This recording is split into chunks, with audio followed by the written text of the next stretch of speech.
Welcome to Thoughts Roundup.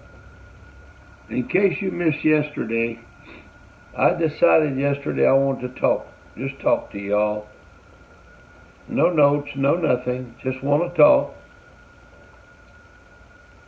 like a 86-year-old man ought to talk. And so anyway,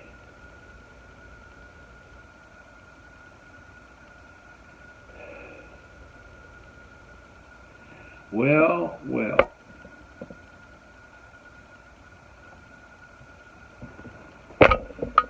let me hook up this phone.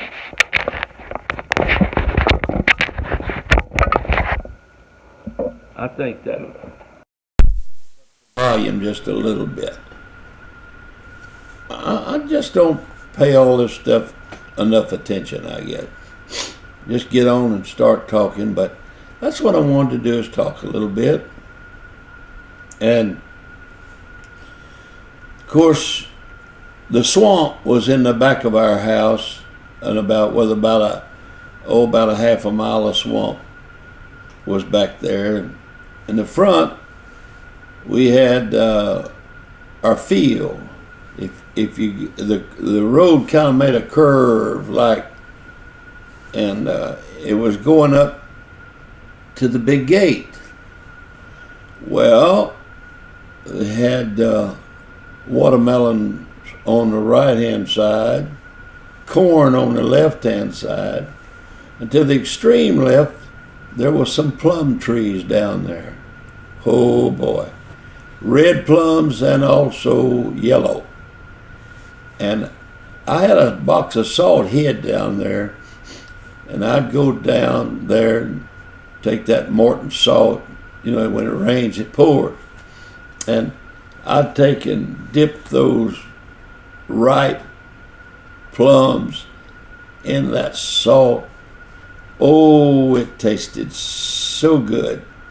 And it was but anyway, up at the end of the road, as far as that first little road through the field, it joined a road that went a mile and a half to the other road. And we had what we called the big gate. Well, the gate was hard to open and close, and it took somebody pretty strong to take care of all that. And so my dad built what we call a gap.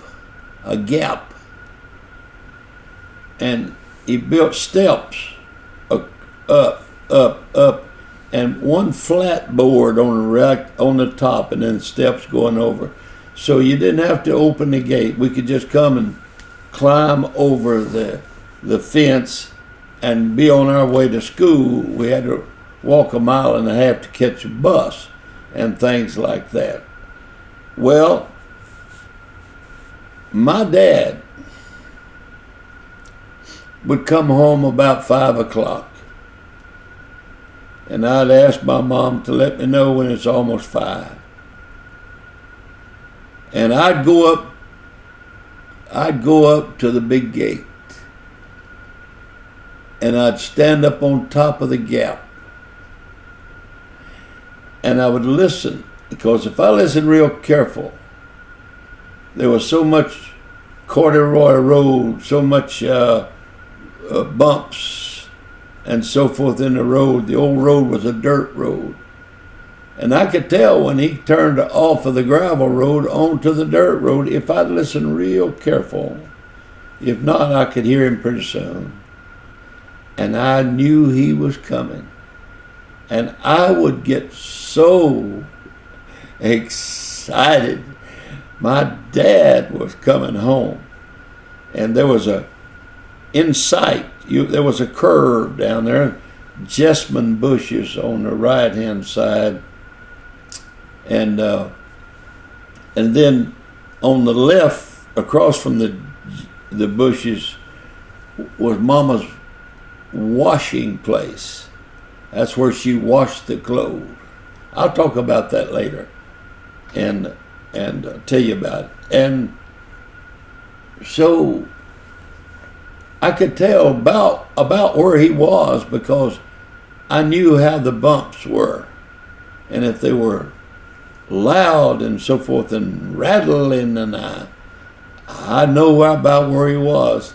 And I'd watch that curve down by the jasmine bushes. And I'd watch, and all of a sudden that old green truck would come around that curve. Folks, I can't tell you how a little boy was so excited. Why? To see his dad. And that was so exciting, and I stood up on that. And then when he would stop and get out to open the gate, I would run down and go behind the truck, open the door, and get in and sit down in the seat because I wanted to ride home with my dad. I just felt so big sitting over there, him driving and me riding up there, looking towards home. And it was a moment. It was a moment. Well, you know, I want to tell you something. I hear the Lord's coming. I know he's coming. It's just about time for him to come. And I tell you what, there's a lot of rattling, saber rattling. There's a lot of bombs. There's a lot of everything going around. You can hear, you know about where he is because of how much rattling is going on in this world. I tell you what, you keep your stand up tall on that gap and keep your eyes on the curve because our Lord's fixing to come. And I tell you something else. You're going to feel awful good when you get to ride home with him. I want to ride home with him. Let me ask you something. Are you standing on the gap? Are you looking down towards the road, down the curve? Have you got your ear tuned? I got a feeling he's already turned off the main road. And he's headed around the curve just any moment. Whew. Stay on the gap. Stay on the gap. God bless you.